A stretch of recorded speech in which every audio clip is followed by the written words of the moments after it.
পরোটাটা জাস্ট দেখুন কতটা সফট হয়েছে আর একদম এজেস পর্যন্ত স্টাফিংটা রয়েছে। এত ভালো খেতে লাগছে। আমরা তো অনেক রকমের পরোটা খেয়ে থাকি, সেটা অবশ্যই পেঁয়াজ রসুন দেওয়া থাকে। চলুন আজকে বানানো যাক একদম সম্পূর্ণ নিরামিষ ছানার পরোটা। তো তার জন্য প্রথমেই এখানে নিয়ে নেওয়া হচ্ছে আটা, আর আমরা এখানে আটা দিয়ে বানাচ্ছি। আপনারা চাইলে সেম জিনিস ময়দা দিয়েও বানাতে পারেন আটার বদলে।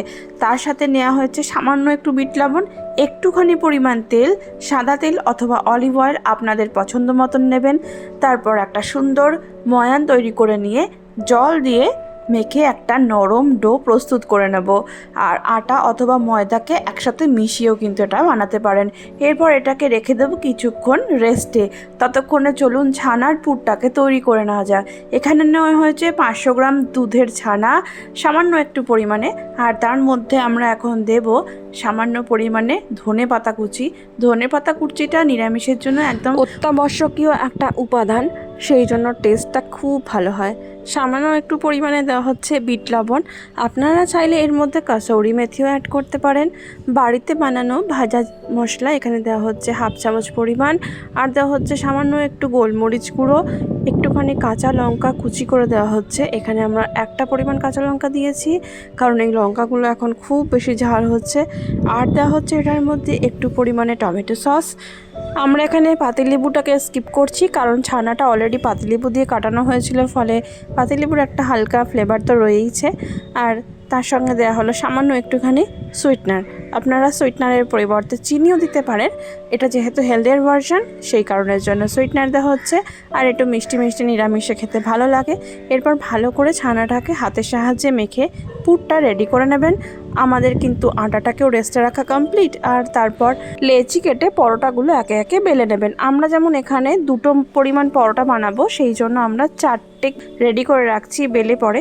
আর এখানে একটা সহজ উপায় দেখাচ্ছি, যাতে করে আপনার স্টাফিংটা কিছুতেই পরোটার গা থেকে বেরিয়ে আসবে না বা পরোটাটা ফেটে যাবে না। তাই প্রথমে সিম্পল পরোটাগুলোকে বেলে নেবেন, আর তারপর একটা পরোটা বেলা হয়ে গেলে তার ওপর দিয়ে দেবেন ছানার পুরটা।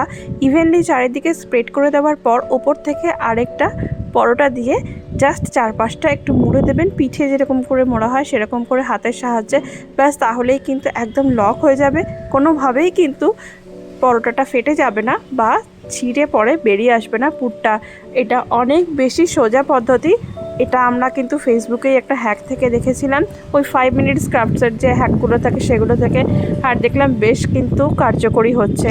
এইভাবে পরোটাগুলো একে একে ভেজে নিলেই রেডি আমাদের ছানার পরোটা। আর আমরা যেহেতু হেলদিয়ার ভার্সন করছি, সেই কারণের জন্য আমরা তেলও খুব সামান্য পরিমাণে দেবো, একদম ওই সেঁকা সেঁকা হবে।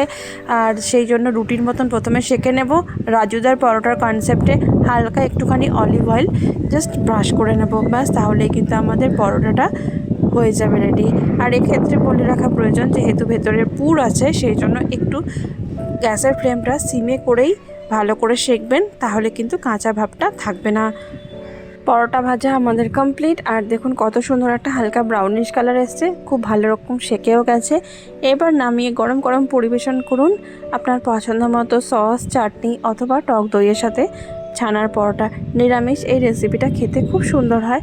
আর আমরা নিয়েছিলাম স্যালাড আর বাড়িতে বানানো আচারের সাথে, আর শশার ওপরেও আমরা একটুখানি ছানার পুরটা ছড়িয়ে দিয়েছিলাম, এতে করে খেতে খুব ভালো লাগছিলো শশাগুলো।